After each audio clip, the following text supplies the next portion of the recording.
Important یہ ہے کہ ہم ذرا سمجھ لیں کہ یہ سزا کس نے اور کیسے دی ہے۔ اس میں بیسیکلی اس مقدمے کے اندر 3 لوگ جو ہیں وہ اکیوز تھے۔ ایک تو فارمر جو پرائم منسٹر شیخ حسینہ ہیں وہ، اس کے علاوہ جو آئی جی پولیس ہیں، جو فارمر آئی جی پولیس ہیں عبداللہ المامون، اور نمبر 3 پہ جو فارمر انٹیریئر منسٹر ہیں اسدالزمان خان۔ یہ 3 لوگ اکیوز تھے، جن میں سے جو فارمر آئی جی پولیس ہیں عبداللہ المامون، انہوں نے جو ہے وہ وعدہ معاف گواہ بن گئے اور ٹریبیونل کے سامنے جو ہے وہ شیخ حسینہ کے خلاف جو ہے وہ گواہی دی ہے۔ یہ کیس بہت مضبوط ہے، جس کے بعد جو بنگلہ دیش کی جو ٹریبیونل ہے انہوں نے شیخ حسینہ کو ڈیتھ سینٹنس جو ہے وہ دے دی ہے۔ جو آپ کا کویشچن تھا کہ پاکستان اور بھارت کے ساتھ جو ان کے تعلقات ہیں بنگلہ دیش کے، اس میں کوئی بہت زیادہ فرق آ سکتا ہے، میرا خیال ہے کہ آلریڈی جو تعلقات ہیں انہوں نے ایک خاص جو ہے وہ شکل اختیار کر لی ہے، ایک ٹریجیکٹری جو ہے وہ بن چکی ہے، جس میں آپ دیکھتے ہیں کہ کس طرح سے پاکستان کے ساتھ جو تعلقات ہیں بنگلہ دیش کے، وہ گزرتے وقت کے ساتھ ساتھ وہ گہرے سے گہرے ہوتے جا رہے ہیں، چاہے وہ معاشی ہوں، چاہے اقتصادی ہوں، یا وہ سفارتی یا عسکری تعلقات ہوں۔ آپ نے دیکھا کہ بہت بڑے پیمانے پر ہم نے ہائی پروفائل وزٹس ریگولر بنیادوں پر شروع کر دیے ہیں۔ اس کے علاوہ جو امن ایکسرسائزز ہیں، نیول ایکسرسائزز، اس کے اندر بنگلہ دیشی نیوی نے بھی اپنا کردار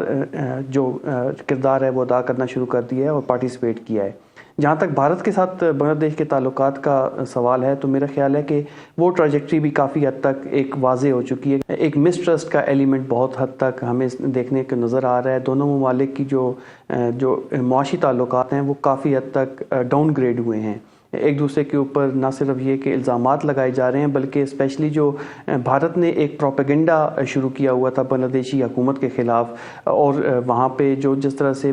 شیخ حسینہ کو پناہ دی، اور اس کے علاوہ جو وہاں کے جو بنگلہ دیش کے اندر جو ڈومیسٹک افیئرز ہیں ان کے اندر انٹرفیئرنس کی جو ایک مسلسل کوشش ہے بنگلہ دیش کی، اس کی وجہ سے جو تعلقات ہیں وہ مزید خراب ہوتے ہیں۔ کوشش سے تعلقات تو متاثر ہوتے ہیں۔ خرم صاحب یہ بھی کہیے گا، ہم نے دیکھا آج جب یہ فیصلہ سنایا جا رہا تھا تو بہت رکت امیز مناظر دیکھنے میں آ رہے تھے، خاص طور پہ جو لوگ جاں بحق ہوئے تھے ان کی فیملی ممبرز کی جانب سے ہم نے دیکھا کہ تالیاں بھی بجائی گئی عدالت میں، اور ساتھ ہی ساتھ ایموشنل بھی تھے، آنسو بھی بہائے جا رہے تھے۔ تو اس فیصلے کا امپیکٹ کیا دیکھ رہے ہیں آپ؟ اور یہ بھی کہیے گا کہ یہ فیصلہ بنگلہ دیش میں آپ کو لگتا ہے کہ سیاسی استحکام لا سکے گا؟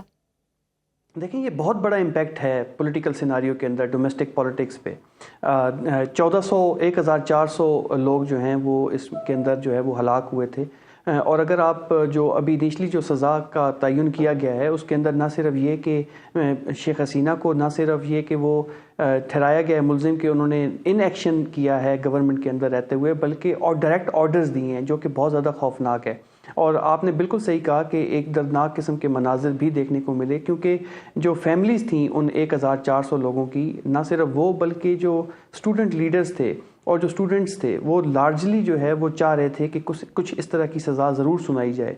بنگلہ دیشی حکومت کے اوپر پریشر تھا، بنگلہ دیش کی عدالتوں کے اوپر پریشر تھا کہ وہ شیخ حسینہ کو جو ہے وہ اس طرح سے ماورائے آئین جو عدالت جو ہے وہ قتل کو اس طرح سے رائیگاں نہ جانے دیں، بلکہ ان کو کٹہرے میں کھڑا کریں۔ اور یہ ایک بہت بڑا ایک نہ صرف یہ کہ انصاف کی جیت ہے، بلکہ ڈومیسٹک لیول پر ایک بہت بڑا سگنل ہے کہ جو عوامی لیگ ہے اس کو اب بہت مشکل ہے کہ وہ جو اگلے عام انتخابات آ رہے ہیں فروری کے اندر، اس میں کوئی پذیرائی مل سکے۔ آلریڈی بین ہو چکی ہے عوامی لیگ، لیکن عوامی لیگ کا اس کے بعد بالکل آپ نے بجا فرمایا، یقیناً یہ فیصلہ انصاف کا فیصلہ ہے۔